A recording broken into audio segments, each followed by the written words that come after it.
Can you tell us more about these disappointing delivery numbers? Sure. So Tesla delivered about 405,000 vehicles in the last 3 months. And there was, as you mentioned, there was fewer than the analysts' estimates, about 420,000 vehicles. And the company even missed its own targets for the last year. It promised to deliver about 50% increase in the deliveries, but it made just about 40% last year. And this all, fueling worries about the world's the biggest EV brand, and everyone is asking that, what's going on with the Tesla. Tesla seems to be struggling, especially in China, because, Elon offered the incentives, as you mentioned, and he also cut the prices in China. But, everyone is saying that, Tesla is struggling in China, where the local brands such as like BYD are doing such great jobs.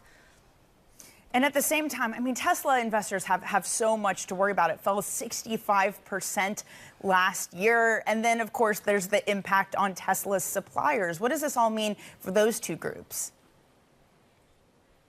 Sure. So honestly, whenever I talk to investors, they are already irritated by the Elon Musk buying of the Twitter. They are asking, what is he doing right now with the social media platform? He should be at the EV factory, not, just analyzing the Twitter, records, did they say? And then also, the EV sales are actually, giving a signal to the global economy. The slowdown in the Tesla sales, is actually indicating that the global demand for the automobile in general is slowing down. We have, rising interest rates and also the fears of the recession. So everyone is just closely watching the Tesla, sales. Also, especially, whenever I talk to those, Tesla suppliers, especially like, battery companies or, lithium miners, they are always asking, what's going on with the Tesla? Does the demand at the, Tesla EVs seems to be slowing down? So the Tesla earnings actually,